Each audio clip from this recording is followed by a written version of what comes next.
अस्सलामु अलैकुम रहमतुल्लाहि वबरकातुहू। दोस्तों, मैं हूं इरफान खान, आप तमाम का इस्तकबाल करता हूं मेरे इस यूट्यूब चैनल में। हम जो है उर्दू मीडियम के हमारे जो तलबा है उनकी रहबरी करते हैं, गाइडेंस करते हैं या मवाद उन तक जो है प्रोवाइड उनको करके देते हैं। अभी हाल ही में जो है जो इश्यूज चल रहे हैं उस पर मैं 2 से 3 पॉइंट पर जो है बोलने की कोशिश करूँगा, जिसमें मैं अपने जो उर्दू मीडियम के जो तलबा है इनके कन्फ्यूजन्स को दूर करने की कोशिश करूँगा। जिसमें सबसे पहली जो है खुशखबरी की बात, अगर मैं ऑथेंटिक बात करूँ या जिसको बोलेंगे ऑफिशियल साइट पर गवर्नमेंट के पवित्र पोर्टल पर जो सूचना आई है, वो सूचना में जो तीसरे नंबर का जो पॉइंट है, जैसा कि मैंने उसका जो है इसके पहले शेयर किया था ग्रुप पर, तो वो चीज़ और आमतौर पर वायरल हो चुका है। तो तीसरे नंबर पर एक जो मुद्दा है कि एप्रिल 2022 मध्ये टेटचे आयोजन करण्याबाबत शासन स्तरावर कार्यवाही सुरू आहे। यानी ये बात अब ऑथेंटिक इस चीज़ को, जैसा जनरली हम लोग कयास अंदाजे लगा रहे थे होगी, पहले फरवरी बोले थे, फिर अब अप्रैल बोले उन्होंने, तो एक अच्छी बात है, ऑथेंटिक बात है और गवर्नमेंट के ऑफिशियल साइट पर है। यानी हमारे लिए बहुत बेहतरीन जो है ये एक चीज़ है। और दूसरी, जैसा जो उस पर हिदायत जो आई है, वो हिदायत को अगर छोड़ दिया तो अगर इस तरीके से नहीं देते, तो अगर वो वहाँ नहीं देते तो एक अलग बात थी, लेकिन शासन ने खुद होकर वो उसको जो है वहाँ तीसरे नंबर पर जो पॉइंट दिया है वो तमाम हिदायत में, तो बहुत ही ज़्यादा पॉजिटिव जो है बात है। और हम उम्मीद लगा कर बैठे थे कि टैट होने वाली है और वो इंशाल्लाह अब 100% कामयाब जो है मांगनी जो रखे थे हर संगठना ने, हर मीडियम के उर्दू मराठी अलग अलग MPSC समन्वय समिति हो, युवा शाही संगठना हो, DED BED एसोसिएशन हो या हमारे उर्दू के तमाम संगठना हो, जो सेकंड टेट की जो मांगनी उन्होंने रखे थे वो कामयाब होते हुए दिखाई दे रही है। अब ये जो टेट होगी, अब इसको हम जो है हल्के में ना लेते हुए, जैसा हम लोग जो है जिस तरीके से नवंबर 2021 के बाद से दिसंबर में आने के बाद और जनवरी में आने के बाद जब नोटिफिकेशन नहीं आई इस चीज़ की या TET का रिजल्ट ही नहीं आया, तो हम वो डाउन होते जा रहे थे अपने कॉन्फिडेंस में, आमतौर पर फितरती बात है। तो अब वो डाउन ना होते हुए हमारा जो है ग्राफ वो बढ़ता जाना चाहिए। जमूद की हालत को छोड़कर तैयारी की तरफ रखो, स्पेशली सीरियसनेस की अगर मैं बात करूँ तो इसमें बहुत ज़रूरी है। अब तो हमको तैयारी की सख्त ज़रूरत है, क्योंकि हमारे साथ कंपटीशन में अब 2022 के CTET वाले भी है, इस पर भी मैं आगे बोलूँगा। अब आ गया जो है, अब टेट तो होने ही वाली है, ये बहुत बढ़िया बात है और ऑथेंटिक बात है, इसलिए मैं जोर देकर बोल रहा हूँ। पहले अपने अंदाजे थे, मैंने कई बार अंदाज लगाया, वो 2021 से मैं कयास मेरा अंदाज लगा रहा था कि मैं 22 में होगी, लेकिन अपने अंदाज थे, वो अंदाज गलत हो सकते हैं, लेकिन यहाँ जब ऐसे नोटिफिकेशन में वो बात बताई गई तो ये बहुत ही पॉजिटिव बात है हमारे लिए, हर मीडियम वालों के लिए। नियर अबाउट 1000-1200 तो वैकेंसी हमारी आएंगी ही आएंगी। लेकिन नोटिफिकेशन जो है वो कब आएगा, जब ये TET का रिजल्ट। अब ये दूसरा अपना पॉइंट जिस पर मैं बोलूँगा वो है महा TET का रिजल्ट। नए आयुक्त साहब आ गए, वो कॉम्प्लिकेशंस चल रहे हैं TET के, घोटाले के वगैरह के जो भी थे होंगे वो सब चल रहे हैं। उसमें जो है वो उनका जो प्रोसीजर है वो चालू है, दिन ब दिन नए खुलासे होते जा रहे हैं। 7800 जो भी मिले हैं उन पर अब वो क्या एक्शन लेते हैं, कैसा एक्शन लेते हैं, वो उन पर जो भी उनके कार्रवाई के बाद पता चलेगा। लेकिन बात ये है कि TET का रिजल्ट नहीं घोषित होने में, नहीं अनाउंस होने में, फाइनल आंसर की नहीं आने में, ये एक चीज़ है, ये चीज़ बहुत बड़ा मसला अटका हुआ है। तो इंतज़ार करो कि फरवरी के 15 तक या इस हफ्ते में फरवरी के 10 तक आ जाएगा, ऐसा लग रहा, ये भी हमारा अंदाज है। इसके बारे में ऑथेंटिक नोटिफिकेशन अगर आ जाती है महा TET के होम पेज पर तो बहुत अच्छी बात है। तो यहाँ पर अटका हुआ है मसला। अब ये इतने बड़े कॉम्प्लिकेशंस चल रहे हैं, इसका मतलब उसका TET के रिजल्ट पर असर पड़ा है, इसमें कोई शक नहीं है। अपने बच्चे जो तैयारी कर रहे हैं इसका सोचो ही मत, आने दो जब आता जब। यानी जिन्होंने TET पास नहीं है वो उसके इंतजार में है, तो उनकी जो जिसको बोलेंगे हम, उनकी जो सोचने की जो लेवल है वो सही है, क्योंकि वो उसके इंतजार में है। अगर वो TET पास होंगे तो ही जाएंगे टैट में। और जो ऑलरेडी पास है, जिन्होंने डबल दे दिए हैं, पास है वगैरह, टेंशन मत लो, उसकी तरफ बढ़ो, मंजिल की तरफ बढ़ने के लिए अपनी तैयारी चालू रखो और 100% अपना दो उसको। मैं बार बार बोल रहा, अगर कंडीशन पूरे 8 घंटे पढ़ने की नहीं है तो दिन में से कम 5 घंटे तो भी पढ़ो काम करके। अगर तुम्हारे इकोनॉमिकल कंडीशन अच्छी नहीं है, तुम्हारे पे जिम्मेदारियां हैं, तो भी तुम पढ़ो। मैं बार बार बोल रहा हूँ, एक बार का ब्राइट फ्यूचर जिंदगी भर के जो अंधेरे रहते वो खत्म कर देते रहता। इस बात को लेकर चलो। आज का तुम 500 रुपए, 1000 रुपए अगर कमा रहे होंगे तो 500 कर दो उसको 5 घंटे काम करके, लेकिन 5 घंटे पढ़ो, ये मेरी बात को मानो और बहुत सिस्टमैटिक पढ़ो। आज हमारे साथ कॉम्पिटिटर है, जब कॉम्पिटिटर नहीं थे वो टेट में तो टीईटी का रिजल्ट आ जाएगा, ये भी बात पक्की है, नोटिफिकेशंस भी आ जाएंगे उसके बारे में उसके, लेकिन उन्होंने पहले जगह जाहिर करने होना। जो 2017 में हुआ खतरनाक काम, पहले सिर्फ टेट ले लिए वैसा नहीं, अब वो जगह जाहिर करने के लिए भी मांगनी रखी गई है। पहले उन्होंने जगह जाहिर कर देना और उसके बाद जो है लेना, हर जो है मीडियम वाइज, कास्ट वाइज, सब कास्ट वाइज, ओके। यानी टीईटी का भी रिजल्ट आ जाएगा, तुम सिर्फ उसकी तरफ बढ़ो, जो तैयारी है उसकी तरफ। टारगेट 130 प्लस, उर्दू मीडियम, कोई भी कास्ट पहली लिस्ट में लगने की पूरी तैयारी करो। जो रिजर्वेशन वाले देख रहे वो भी, जो ओपन वाले देख रहे वो भी, जो महिला देख रहे वो भी, और जो सब कैटेगरी वाले देख रहे वो भी। 130 प्लस टारगेट बोल रहा मैं, टारगेट लो नहीं, टारगेट रखेंगे 130-40 का तो ही तुम इधर आएंगे। किधर आएंगे? 110 पे, 120 पे आएंगे तुम, 150 का टारगेट रखे तो, यानी इजी गोइंग में लग जाएंगे, ठीक है। आमतौर पे ओपन की जो लिस्ट लगेंगी, मैं अभी भी बोल रहा हूँ कि 125 प्लस लगेगी, ये बात पक्की है। ईडब्ल्यूएस की आ जाएंगी 100 प्लस, पिछले बारी में 80-85 तक गई थी, 80 तक गई थी, यानी महिला तो 65 तक गई थी, 65-70 तक। मैं इसकी बात कर रहा, जेंट्स की तो 80 तक गई थी, तो अब 100 तक जाएंगी। पिछले बारी में ओबीसी 53-54 पे भी पहले लिस्ट में लग गए थे नियर अबाउट, यानी महिला सब कैटेगरी वगैरह, यानी ओबीसी में जो महिला थी वो प्योर ओबीसी 80-85 पे भी लग गया था पहले लिस्ट में, 80 पे 70-75 पे ही लग गया था। अब वैसा नहीं लगेगा, ये बात को मेरे समझो, बार बार इसलिए मैं फोकस करता, तुमको यही बात को डाइवर्ट करके बोला जाता है कि उर्दू मीडियम में लग जाएंगे। एक गलती पूरे फ्यूचर को जो है हमारे ये जिसको बोलेंगे फ्यूचर में अंधेरा ला सकती है, अगर हमारी ऐसी गलती लोगों की सुन के हम अगर अपने दिल को दबा देंगे कि हम उर्दू मीडियम टीईटी पास, कोई बड़ी बात नहीं, बहुत से टीईटी पास है और बहुत से सीटीईटी पास है, अब ये घोल निकले बात कम हो जाएंगे, इसमें कोई शक नहीं, जो भी होगा, लेकिन अपने मीडियम का उसमें टका नहीं है ज़्यादा, जो भी होगा जितना भी होगा तो वो अब कंपटीशन है, ये बात बोल पकड़ के चलो।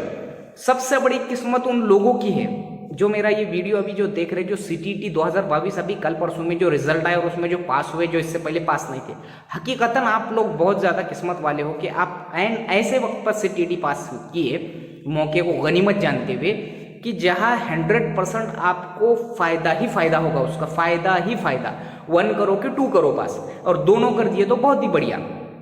अब जो डीएड है और जो बीएड है, डीएड और बीएड दोनों है, डीएड या ग्रेजुएशन दोनों है, तो दोनों पेपर पास करेंगे तो बहुत फायदे में। जनरली जगह अपनी 1 से 5 की आती।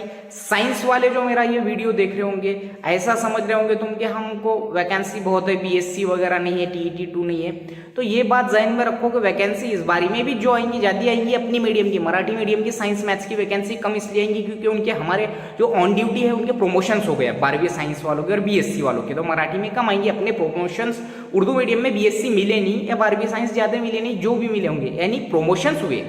पिछले बारी में 200 सवा 200 जगह आई थी होंगी, कैंडिडेट नहीं मिले होंगे, जगह आप साइंस मैथ्स की 6ठी 7वीं 8वीं पे 150-200 ही आएंगी, लेकिन BSc with TET 2 science math social science नहीं चलेगा, ये बात ज़हन में रखो, इनवैलिड करार दिया जाएगा। तो यहाँ इस चीज़ की भी आप लोग फायदेमंद में रहेंगे, साइंस वाले तो है ही है फायदेमंद में। 6ठी 7वीं 8वीं पे भाषा की और सोशल स्टडीज़ की वैकेंसी कोई भी मीडियम में ज़्यादा नहीं आती, अपने तो मीडियम के हाल बहुत बुरे हैं, खाली बहुत है लेकिन वैकेंट भरती नहीं गवर्नमेंट। सोशल साइंस टीईटी 2 की बात कर रहा हूँ मैं, 1 से 5 की वैकेंसी अच्छी खासी होती है। ब्रिज कोर्स का मसला है, ब्रिज कोर्स जो भी होगा वो XYZ।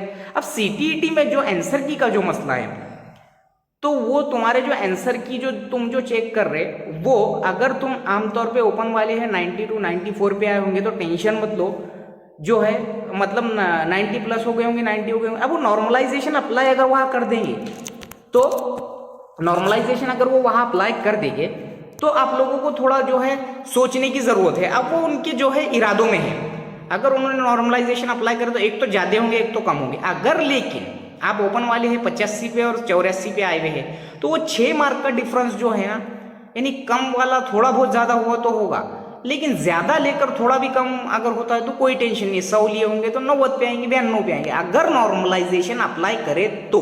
अब ऑफिशियल आंसर की को देखो, अपना चेक करो, और जो ऐसा सोच रहे होगे कि भाई 75 है, 77 है, 78 है और 82 83 होना था उनको कास्ट वाले। अदर देन ओपन जो वहाँ पर होते हैं ओबीसी काउंट होते हैं जो, तो वो उनको 82 83 होना, 82 पर पास हो जाते, लेकिन इतने भी नहीं ले पाए। 75 है, 76। तो देखो जनरली क्या रहता, 99% सीटीईटी में सवालात गलत होते नहीं है। आंसर की गलत हुई, इसका ऑथेंटिक जैसा कोई भी चीज़ का जो है भी क्लियर हुआ नहीं।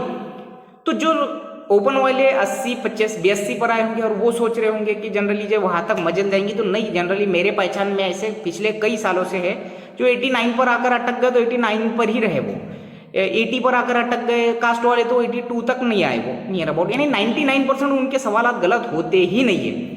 अगर तुम ऑब्जेक्शन लेते हैं तो उसका जो है 1000 रुपया 500 रुपये जो भी लगता है वो लेना पड़ता है, उसकी एक प्रोसेस है, जो भी तुम वो कर रहे होंगे तो कर सकते हैं, लेकिन तुमको कॉन्फिडेंस होगा और तुम्हारे पास उसके सबूत होंगे तो ऑब्जेक्शन लो। लेकिन जनरली वहां से क्या होता, ये सीटीईटी क्या करता, क्वेश्चंस को गलत नहीं देता ज्यादातर। अपने टीईटी में 10-10 20-20 सवाल अब गलत आ जाते हैं रीचेकिंग में वगैरह वगैरह, वहां वो मसला नहीं ना। 99% बात कर रहा हूं मैं, ये पिछले 11 सालों की बात, 2011 से 2022 तक, तो जनरली रहता नहीं। और इस बारी में जो पास हो गए सीटीईटी अपने मीडियम वाले, बहुत किस्मत लाया आप लोगों ने, सबसे पहले दिल से मुबारकबाद आप लोगों को। किसी के भी गाइडेंस की हुई चीज़ पे अमल करना, इसकी हमको कभी भी आदत होनी चाहिए। कोई भी हो, अगर वो तजुर्बेकार है तो उसके जो है बातों पर अमल करना, आमतौर पे मैं भी ऐसी ही करता हूँ। कोई भी चीज़ अच्छी अपने को लगी तजुर्बेकार लोगों से ले लेना चाहिए।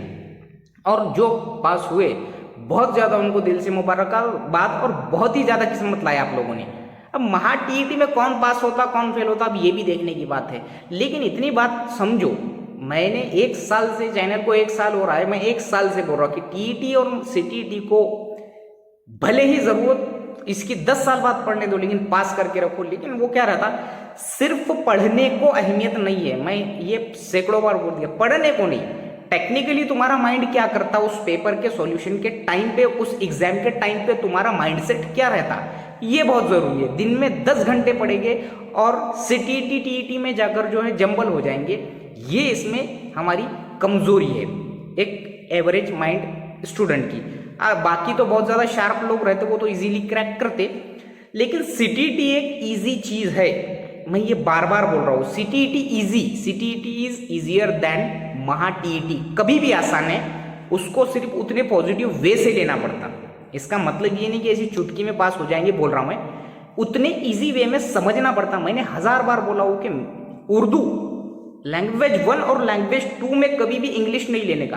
तुम्हारी कमांड है तो एक अलग बात है, हिंदी या मराठी लेने का, मराठी पे भी तुम्हारी कमांड नहीं है, हिंदी लो, तुम 100 में से 100% पास होते। लेकिन ये क्या हुआ, ये सुनकर छोड़ने को फायदा नहीं है। मैं जनरली उर्दू और मराठी लेता था और 60 में से 50 मार्क मेरे नियर अबाउट हर एग्जाम में आते थे, तो मैं पास हो जाता था।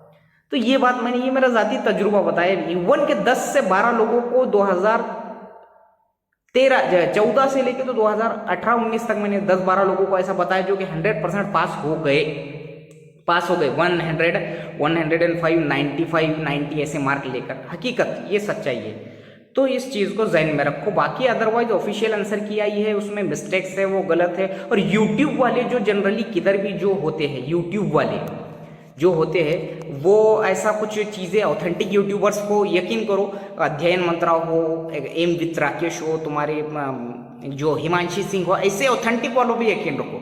अदरवाइज ऐसे छोटे मोटे जो चैनल रहते वो किधर भी बक करके जो है चैनल चलाने और व्यूवर्स बढ़ाने के हिसाब से बोलते हो। तो सीटीईटी की ऑफिशियल साइट पर क्या बताया जाता है इस पर गौर करो।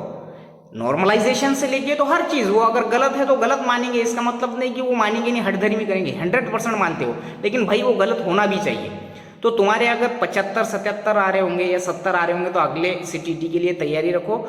लेकिन एक बात मैं कहूँगा कि जो पास नहीं हो सके वो भी उतना निगेटिव होने की जरूरत नहीं है, लेकिन एक टैट का चांस चले गए अपने पास से, ये बहुत बड़ी किस्मत है। मैं तीसरी बार बोल रहा हूँ, सीटीईटी 2022 जिन्होंने जो अभी तक टीईटी नहीं थे, सीटीईटी नहीं थे, पास किए, बहुत किस्मत लाए आप लोगों ने। और टैट की तैयारी में किसी भी तरह की कोई भी कसर मत छोड़ो। मैं बार बार बोल रहा हूँ उर्दू मीडियम वालों को कि कसर मत छोड़ो, कुछ भी हो जाए, दुनिया इधर की उधर हो जाए, अपने को जॉब पे लगने का मतलब लगने का, मेरिट में आके लगने का, ऐसा सोचकर तैयारी करो। अदरवाइज जो है ये वीडियो ही 3 टॉपिक पे था जो कि अपने बच्चे कंफ्यूज्ड थे सीटीटी के आंसर को लेकर, ऑब्जेक्शन को लेकर या कोई भी चीज़ को लेकर। महा टीईटी का भी मैंने बताया और टेट की नोटिफिकेशन तो आ चुकी है, उस पर जो है बताया है। अदरवाइज वीडियो अच्छा लगे लाइक करो, कमेंट करो, उर्दू मीडियम वालों तक ग्रुप में शेयर करो ताकि उनको भी ये चीज़ें बहुत सी चीज़ें क्लियर हो सके। अस्सलामु अलैकुम।